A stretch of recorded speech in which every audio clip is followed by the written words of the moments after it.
გამარჯობა მეგობრებო, ვინც ერთ ლიგას თვალსად ევნებდით, იცით ალბათ რომ უკვე დასრულდა და ჩემი პროგნოზი ასე თუ ისე გამართლდა და თურქეთმა მოიპოვა წელს ჩემპიონობა, რაც ძალიან გამიხარდა და დღეს ამ თემაზე ვისაუბრებ არა მხოლოდ მე, არამედ სტუმრად მყავს ლიზი ლობჟანიძე, საქართველოს ნაკრების ფრენბურთელი და ჩემი აზრით უფრო კარგად შევაფასებთ გუშინდელ თამაშს, იმიტომ რომ მე როგორც რიგითი გულშემატკივარი ისე ვუყურებდი და რაღაც კრიტიკული მომენტები შეიძლება ვერ დავინახე და შენ დაიჭირე და ამიტომ მინდა რომ ერთად ვისაუბროთ ამ თემაზე.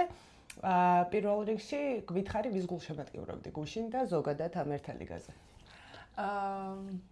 მართალია კი გითხარი რომ ბრაზილიის გულშემატკივრებდი, მაგრამ გულის სიღრმეში მაინც განსაკუთრებით რამდენიმე მოთამაშის ქულა ძალიან მიხარავდა ხოლმე და საბოლოო ჯამში ალბათ კარგ თამაშს გულშემატკივრებდი და სანახაობრივ ფინალს მაინც. ყველაზე მნიშვნელოვანი ამ თამაში იყო ალბათ ის, რომ მელისა ვარგასი ყველა ვიცით, ვინც ფრენბურთს თვალს ადევნებს, ვინ არის ეს მოთამაშე, დააგროვა 33 ქულა ფინალში. რაც არის, როგორც წავიკითხე, რეკორდი, როგორც ქალებში, ასევე მამაკაცებში, ფინალში 33 ქულა არავის დაუგროვებია, ასე რომ კიდევ ერთი რეკორდის მომსწრენი გავხდით გუშინ და ჩემი აზრით წარმოუდგენელი თამაში ჰქონდა და ის რაც მელისამ გუშინ გააკეთა, არის თუ არა ეს ერთი მოთამაშის გუნდი შენი აზრით? ჩემი აზრით არა და სხვათა შორის ამისთვის ხაზის გასმა მინდოდა და კარგია რომ მკითხე, იმიტომ რომ ჩვენ გვახსოვს ზეჰრა როგორ ტიროდა ხო, რაღაც მომენტები ქონდა ისეთი ემოციური და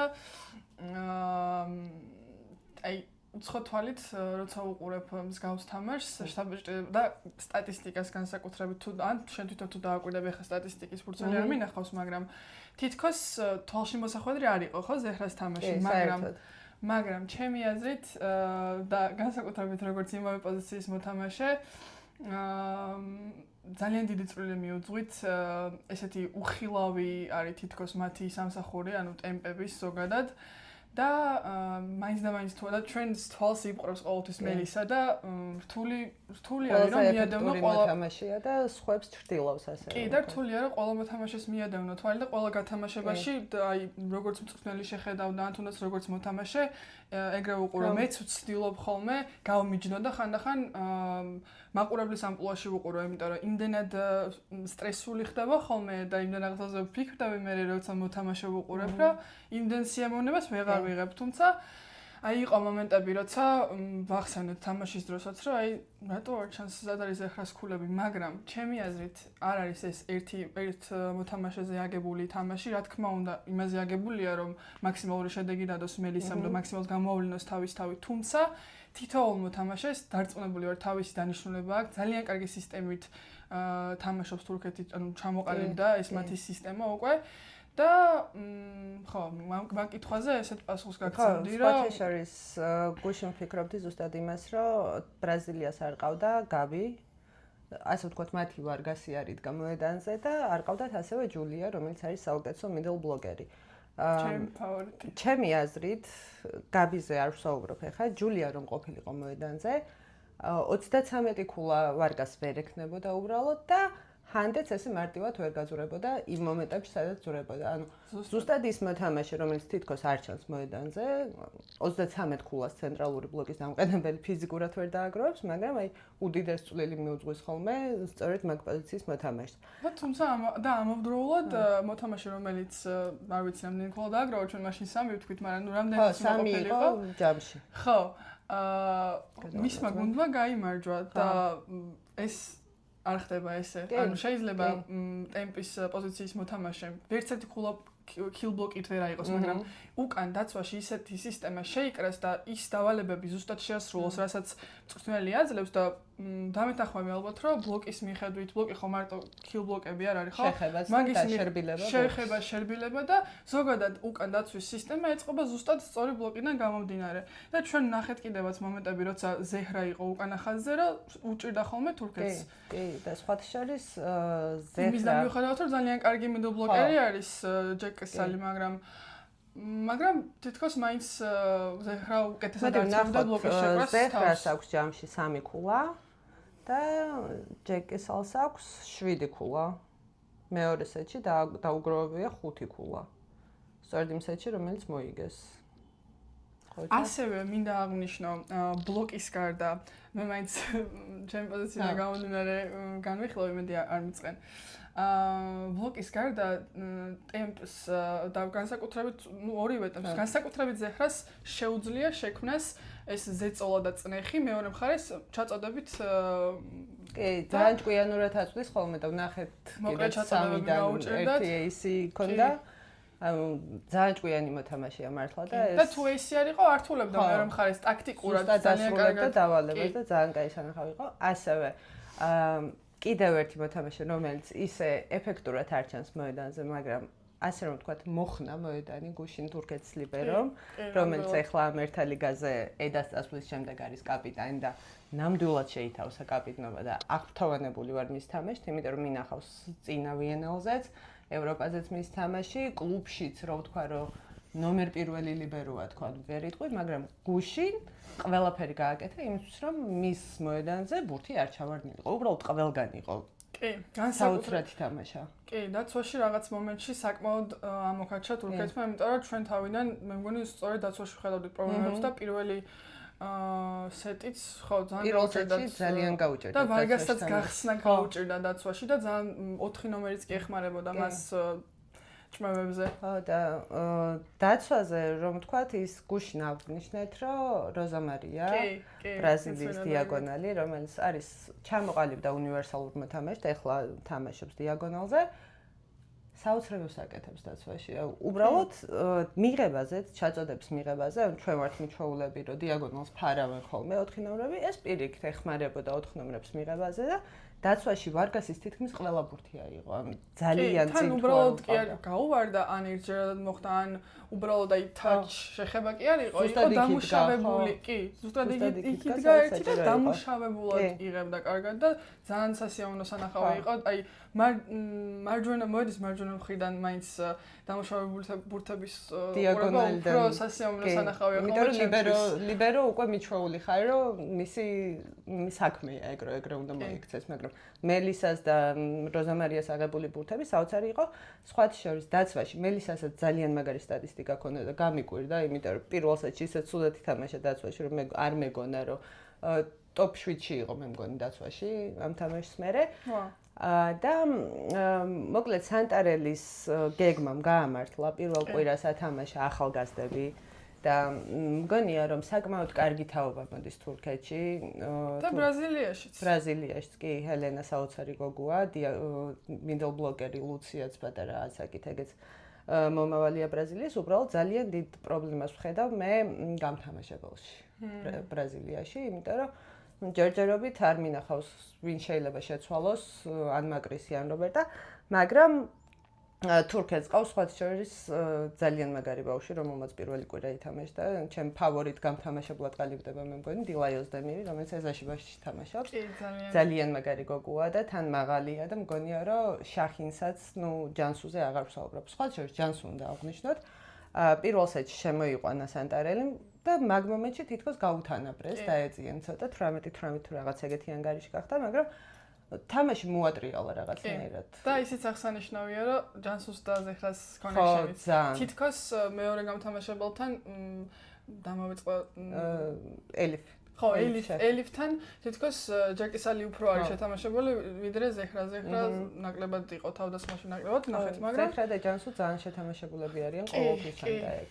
და ბრაზილიაზე ანა კრისტინა ეგეც ხო მომავალი თაობა პატარა ასაკით ეგეც უბრალოდ იმდენი ტრავმა ჰქონდა რომ ფიზიკურად ვერ დაუტკბით მისი აღმავლობით თორე ეხა საოცარ ფორმაშია და ნეტა მართლა ეგრე ითამაშს ხოლმე კლუბში როგორც გუშინ თამაშობდა იმიტომ რომ ფენერბახჩეს რო გულ შემატკივრობ ხოლმე მაინც და მაინც მანდ უნდება ხოლმე რაღაც ტრავმის მიღება ფეხს ვერ ანდრევს ხელს ვერ ანდრევს და კატასტროფა ემართება გუშინაც ნახეთ ცოტა კურიოზული მომენტები მაგრამ მაინც საერთო ჯამში ჩემი აზრით ძალიან კარგი თამაში ანახა რა კი რას ვერ ვიტყვით ბერგმანზე ჯერჯერობით სტაბილურად უჭირს გადამწყვეტ მომენტებში აი რაღაცა ასევე საკმაოდ ძლიერი იყო ბრაზილია ბერგმანზე გამახსენდა ახლა 6-დან შეტევა ფაიფები ძალიან უკანა ხაზზე შედეგიანები იყვნენ რაც თურქეთს არ გამოუვიდა 4 ნომერს ბოლოს დაიწყეს თითქოს და ის ვარგასი არ ტყავდა მე 6 სეზონიდან თორე 4 ნომრები არ თამაშობდნენ უკანა ხაზზე რატომღაც მაგრამ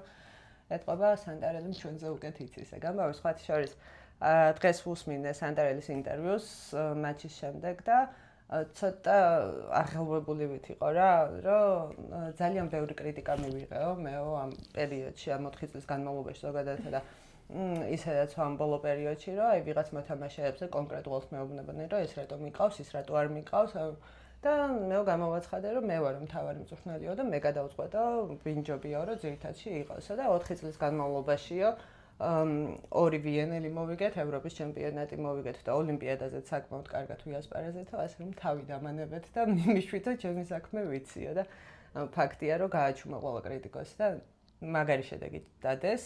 ვნახოთ ხა ევროპის ჩემპიონატზე რა სიზავენ, ამაზე უკვე მერე ვილაპარაკებთ, როცა ჯგუფებზე და ბადის განხილვაზე გადავალ. კი და ჩემი აზრით ძალიან ისეთი აი პრინციპული და მნიშვნელოვანი იყო მაინც ეს ვიენელის გამარჯვება თურქეთისთვის. აი ძალიან მაგარი იტალია გამოგაკლდება კონკურენტად.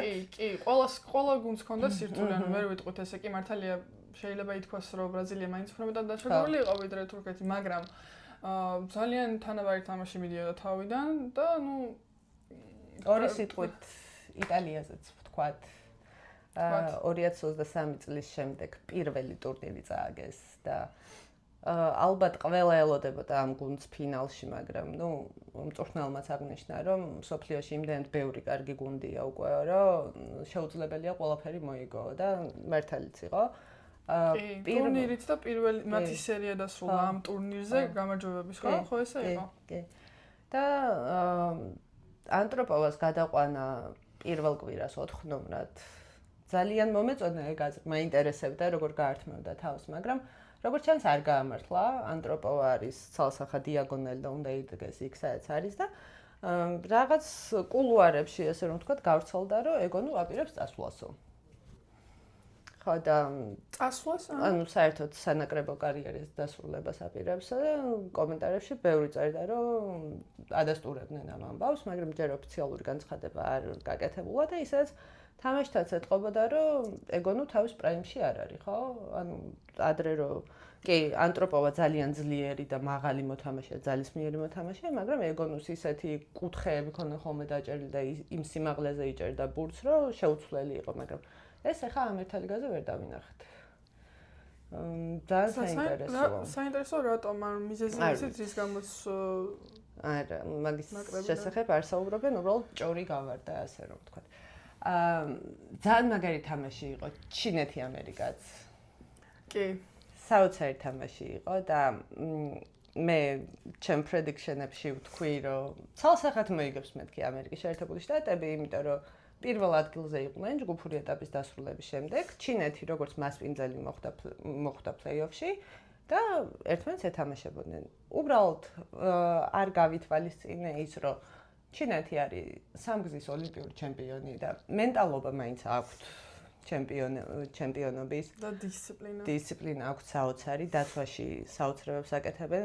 ახალგაზრდა გუნდია ძალიან და საშუალო ასაკი არის 20-21 წელი და ხო წარმოგიდგენიათ. ძალიან მაგარია. ოლიმპიადისთვის რა იქნება ეგ გუნდი და არ ვიცი, ურთიერთდაპირისპირებებში ბოლო 2023 წლიდან თუ არ ვცდები, ამერიკას ჩინეთს არ მოუგია. ანუ ძალიან უჭირს ჩინეთთან თამაში, რა შემადგენლობითაც არ უნდა. ოლიმპიადაზე 2022 წელს მოუგეს ბოლოს. ხო და რატო უჭირს ეს ძალიან არ ვიცი, იმიტომ რომ ჩვეულებრივი გუნდები, ანუ თურქეთი ავიღოთ მაგალითად, ძალიან მარტივად გაუმკლავდა. რაშია საქმე ვერ გავარკვიო. ეგ რაც გვინდა და ფინალის შესახებ გვესაუბრა. ასევე ევროპის ჩემპიონატზე ძალიან მალე ვისაუბრებ, იმიტომ რომ კარს მოგვადგა და აგვისტოს ბოლოს იწყება უკვე თურქეთში იქნება სტამბულში ფინალური ეტაპი და ალბათ მანდაც ვიხილავთ ბევრ სიახლეს და სანტარელი ეცდება რომ ტიტული კვლავ მოიპოვოს ევროპის ჩემპიონობის. ისე შენთვის რომელი ტიტული არის უფრო მეტად ღირებული? ევროპის ჩემპიონობა თუ ერთა ლიგა? მე მგონია რომ ერთა ლიგა უფრო პრესტიჟულია რაღაცნაირად. ის კი არის კონტინენტის პირველობა და აქ უძლიერეს გუნდები არიან, მაგრამ ევროპის ჩემპიონატზე ვერასდროს ვერ ეთამაშები ბრაზილიას და ამერიკის შეერთებულ შტატებს ვინც თუმცა ერთი პერიოდია, როცა ერთა ლიგა ცოტა ახალი იყო, მაშინ თითქოს იმდენად პრესტიჟულად არ მიიჩნეოდა და ეხლა უყურებდით, იმიტომ რომ ვერ ხვდებოდით რა სისტემა რისთვის არის საერთოდ. ეხლა ოლიმპიადის ქულებიც თამაშდება, აქ ანუ ძალიან მნიშვნელოვანი ტურნირი გახდა. და თან მომავალ წელს აქვე ვიტყვი ერთა ლიგიდან გავარდა ბულგარეთი, რომელიც არ გამართლდა აბონდაზას სისტემა და არ გაამართლა მოკლედ და გავარდა ბულგარეთი და მომავალ წელს 99%-ით არის დადასტურებული, რომ გვიბრუნდება რუსეთის ნაკრები. რუსეთის დაბრუნების შემდეგ ძალიან შეიცვლება მსოფლიოში ყველაფერი, ანუ რეიტინგები თავდაყირა დადგება, იმიტომ რომ ეს გოგოები, ვინც ახ თურქეთში და იტალიაში და სხვადასხვა წამყვან კლუბებში თამაშობენ, არიან მოწყურებულები საერთაშორისო ასპარეზს და წარმოდგენა არ მინდა, რას დაატრიალებენ. ნუ ჯერ არ ვიცი, ნამდვილად იქნებიან თუ არა, მაგრამ როგორც ვიცი, ხო, შეკრებაზე არიან სერბეთში სადღაც წასულები და ემზადებიან ოლიმპიადისთვის სადაც და ძალიან საინტერესოა რა იქნება. ასევე ბრუნდებიან კაცებშიც, კანადა გამოვარდა კაცებში და კაცებშიც რუსები ბრუნდებიან, ასე რომ 2027 წლის ერთა ლიგა იქნება ძალიან საინტერესო. მოდი აქვე გკითხავ ორიოდე სიტყვით შენზეც რახან ეს საერთაშორისო თემას შევეხეთ და კლუბებს. როგორი იყო შენი გასული სეზონი, იმიტომ რომ რაც YouTube-ზე გადმოვედი, ადრე კი გქონდა ჩაწერილი ინტერვიუ, მაგრამ რაც YouTube-ზე ვარ ლიზისთან არ გვისაუბრია, ორიოდე სიტყვით რო გითხრა, რა ხდებოდა გერმანიაში, როგორ დაამთავრე სეზონი და მითხარი რა დაგამახსოვრდა ყველაზე მეტად იმ კლუბში, სადაც იყავი. ესე იგი, ჩემთვის ძალიან ნოსტალგიური და სასიამოვნო იყო გერმანიაში დაბრუნება, თან მანამდე ხო მეორე ბუნდესლიგაში ვიყავი და ეხლა რომ უმაღლეს ლიგაში დავბრუნდი, ძალიან მიხაროდა. თან იმ გუნდში დავბრუნდი, რომლის წინააღმდეგაც მანამდე ვთამაშობდი და მაგიტო ცოტა ნერვიულობდი, რაღაცა დიდი გამოწვევა იყო მაინც და თუმცა ძალიან აჟიტირებული ვიყავი, იმიტომ რომ არა მხოლოდ აი იმ გუნდებს, რომლის წინააღმდეგაც ვითამაშე, არა მხოლოდ ვუყურებდი მათ ეროვნულ ჩემპიონატს, არამედ ხედავდი საერთაშორისო ასპარეზზეც და ანუ მათი ბევრი თამაში მქონდა ნანახი და ბევრი მოთამაშე ჩემთვის კუმირიც იყო. და ამიტომ ძალიან სასიამოვნო და კარგი გამოცდილება იყო მათ წინააღმდეგ თამაში. ძალიან გავიზარდე, დიდი გამოცდილება მივიღე და ყველაზე კარგად რა დამახსოვრდა. ალბათ ატმოსფერო, იმიტომ რომ ძალიან მენატრებოდა ეგ ატმოსფერო, როცა დანიაში ვიყავი. მართალია, ძალიან კარგი სეზონი ჩავატარე დანიაში, თუმცა იმ ქვეყანაში მაინც ხელბურთი არის ნომერ პირველი და ის ატმოსფერო და ის ფანების დამოკიდებულება და ჩართულობა არ არის. მაგაზე მინდა და მეკითხა, მე ვნახე ვიდეო, თქვენ ნაკრების თამაშს და იყო ჩამოსული ერთ-ერთი ფანი, ხო? ფან-კლუბის მეთაური. ხო. და რაღაც ძალიან ემოციური ტექსტი ეწერა, რომ ყოველთვის ჩვენ გულებში იქნებია, ძალიან სენტიმენტალური იყო მართლა და საოცარი გულშემატკივრობა ჰქონდათ გერმანიაში, მსმენია მინახავს და ძალიან მიხარია, რომ ეს ყველაფერი საკუთარ თავზე გამოცადე და იმედია არ მოგაკოლდება ეგ განცდები კიდე მრავალჯერ განიცდი მაგას. ეხლა კი მოდი გავაკეთოთ ესეთი რაღაცა, რადგან იწყება მამაკაცთა ერთა ლიგა, ანუ უკვე ფინალურ ეტაპზეა გადასული და 2 აგვისტოს არის ფინალები. გავაკეთეთ ესეთი გამოკითხვა, კომენტარებში დაწერეთ, თქვენი აზრით, ვინ გახდება მამაკაცთა ერთა ლიგის გამარჯვებული და გამარჯვებულს გადავცემთ, შეგიძლია მომეწოდო. ლიზის კლუბის მაისურს. ეს არის ჩემი გასახურებელი მაისური, რომელსაც ყოველი თამაშის წინ ვიცავდით გახურების დროს და მე ფორმას გადავიცავდით ხოლმე. ლიზი მოვაწერს ხელს და გაჩუქებთ, ვინც პირველი გამოისნობს მამაკაცთა ერთა ლიგის გამარჯვებულს. მოდი ამით დავამშვიდობოთ მაყურებელს, იმიტომ რომ ფრენბურთზე ბევრი მოსმენა არავის უყვარს. და ჯობია ცოტა მოკლე ვიდეოები გავაკეთე და ბევრი. კი, მგონი მოკლე და ხარისხიანი გამოვიდა. ამით დაგემშვიდობებით, დაგიბრუნდებით უკვე მამაკაცთა ერთა-ლიგით და 2 აგვისტოს გამოვავლენთ გამარჯვებულს ვის გადაეცემა ეს მაისური. მადლობა რომ გვიყვეთ, მადლობა რომ მომიწვიე. იმედი მაქვს მალე კიდევ იქნება ჩვენი სტუმარი. აბა კარგად.